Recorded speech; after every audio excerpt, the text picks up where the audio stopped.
안녕하세요. 이번에는 30대에 해야 될 경제활동들에 대해서 알아보도록 하겠습니다.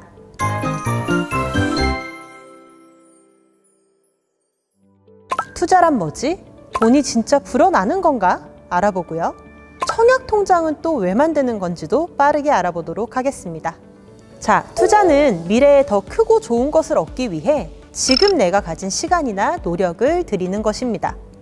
미래를 위해 만족을 조금 미룬다고도 볼 수 있겠네요. 지금 당장은 누워서 휴대폰을 하고 싶지만 미래의 돈에 대한 선택을 좀 더 잘 하기 위해 돈 이야기를 하는 이 영상에 여러분은 시간을 투자하고 있는 거죠. 그러면 투자라는 행위 자체에 대해서 한번 알아볼 텐데요. 투자의 좋은 점은 많은 이익을 얻을 수도 있다는 점이에요. 그렇게 알고 계시죠? 그럼 아주 단순하게 투자의 나쁜 점은 손해를 볼 수도 있습니다. 우리가 은행에 돈을 맡겨두면 이자로 얻는 이익은 투자보다는 적지만 원금, 즉 내가 맡겨놓은 돈이 줄어들 일은 없습니다. 하지만 투자는 잘 되면 은행 이자보다 많은 이익을 얻을 가능성이 있지만 내가 투자한 원금을 손해를 볼 수도 있습니다. 그럼 어떤 방법으로 우리는 투자를 할 수 있을까요? 어떤 종류가 있을까요? 많은 친구들이 주식이라고 답했을 겁니다. 주식은 기업에 투자하는 겁니다. 주식의 주인이 되면, 즉 주주가 되면 회사가 돈을 많이 벌면 그 이익을 나누어 갖고요. 회사가 손해를 보면 나도 투자한 돈을 잃어버릴 수 있습니다. 그래서 주식에 투자를 하면 성장 가능성이 있는 기업의 주식을 사기 위해 정보에 굉장히 민감해지는 것입니다. 주식 다음 투자 방법으로는 채권이 있습니다. 조금 낯선 단어죠, 주식보다는. 채권은 돈을 빌려주는 건데요. 빌려주면 그대로 받을 수 있는데 이게 왜 투자일까? 왜냐하면 내가 돈을 빌려준 대상, 기업이나 정부, 나라가 파산할 가능성도 있기 때문입니다. 그래서 이 위험을 안고 빌려주는 것이기 때문에 주식보다는 수익이 적지만 은행에 예금하는 것보다는 높은 이자를 받을 수 있습니다. 돈이 필요한 기업이나 정부가 채권을 발행하는데 회사가 발행하면 회사채, 나라가 발행하면 국채라고 합니다. 마지막 투자 방법, 부동산입니다. 땅, 건물처럼 움직이지 않는 자산에 투자하는 방법입니다.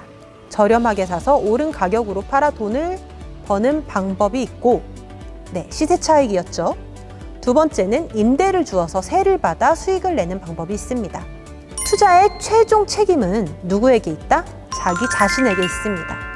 그래서 투자 사기를 당하지 않도록 안전한 시스템이 있고 투명하고 어느 정도 규칙이 정해진 곳에 투자하는 것이 좋습니다. 미래를 알 수 없기 때문에 투자로 돈을 번다 못 번다는 누구도 장담할 수 없습니다. 오히려 반드시 돈을 번다고 수익을 보장하는 그런 것이 사기일 가능성이 크죠.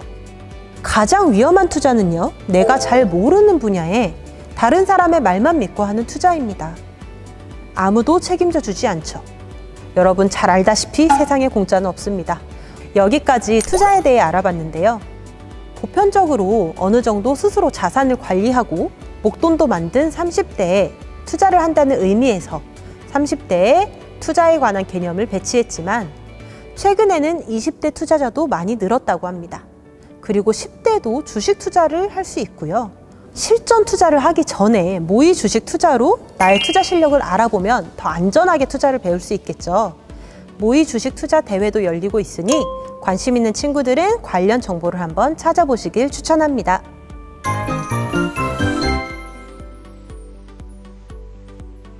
여러분이 독립할 공간을 찾을 때 전세와 월세를 선택하게 될 거예요.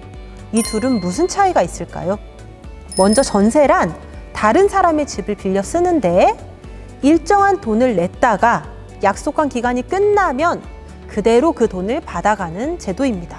전세 제도는 금리, 즉 이자가 높다는 전제 하에 집주인이 이익을 볼 수 있는 제도입니다. 옛날에 이자가 10%씩 되던 때에는 1년 동안 은행에 1억을 넣어두었다고 가정하면 이자만 1,000만 원을 받을 수 있었습니다. 그런데 요즘은요, 이자가 1% 이렇게 굉장히 낮잖아요. 그래서 뉴스에서 들어보셨을 텐데 전세제도가 점점 줄어들고 있는 것이죠. 세입자는 목돈만 있으면 맡겨두었다가 그대로 돌려받을 수 있으니 사실 전세제도가 굉장히 좋고요. 또 집주인은 이자로 수익을 얻어 좋은 제도였습니다.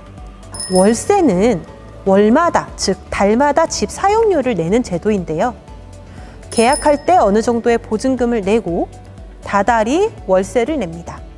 그리고 계약 기간이 끝나면 보증금만 돌려받을 수 있습니다. 사회 초년생일 때는 전세제도를 이용하면 돈을 더 쉽게 모을 수 있습니다. 다달이 나가는 고정지출을 줄여야 돈을 모을 수 있으니까요. 전세금이 부족할 때 은행에서 대출을 받기도 하는데 내가 대출을 받은 다음에 다달이 이자를 내는 비용과 월세를 냈을 때 비용을 비교해보면 나에게 유리한 주거 방식을 결정하는 데 도움이 되겠습니다. 자, 이번에는 청약통장에 대해 알아보겠습니다. 청약은 간단히 말하면 새 집을 살 권리를 약속하는 겁니다. 집 중에서도 아파트. 새 아파트는 사는 방법이 정해져 있는데 청약통장이 있는 사람들에게 새 아파트를 살 수 있는 권리를 주거든요. 청약통장은 지금 사회 초년생 여러분 나이에 보통 만들고요. 아마 부모님이 만들어 두셨을 가능성도 있으니 한번 여쭤보세요. 금액이 많을수록 유리한 것이 아니고 꾸준히 돈을 넣었는지가 중요합니다. 내가 사고 싶은 아파트가 있는 지역에 따라 조금 차이가 있는데요. 6개월에서 2년 정도까지 차이가 있습니다. 그 통장을 가지고 있어야 하는 기간이요. 서울을 예로 들면 24개월 이상 넣어야 하고 통장에 300만 원 정도가 있어야 소형 평수 아파트에 도전할 자격을 얻을 수 있습니다. 여러분이 독립해서 바로는 어렵고 30대 중에 어디에 살고 싶은지 지역도 한번 공부를 해보시고 그 지역에서 필요한 청약통장 조건에 대해 조금 알아보시고 미리 만들어 두기를 추천합니다. 오늘은 다양한 투자 방법, 그리고 월세, 전세 등 주거 형태, 청약통장까지 아마 조금 머리가 아팠을 겁니다. 내용도 좀 많았거든요. 그래도 어느 정도 느낌인지 조금 이해가 되시나요? 다음 시간에는 진짜 중요한 보험과 신용에 대해서 이야기해 보겠습니다. 우리 다음 시간에 만나요.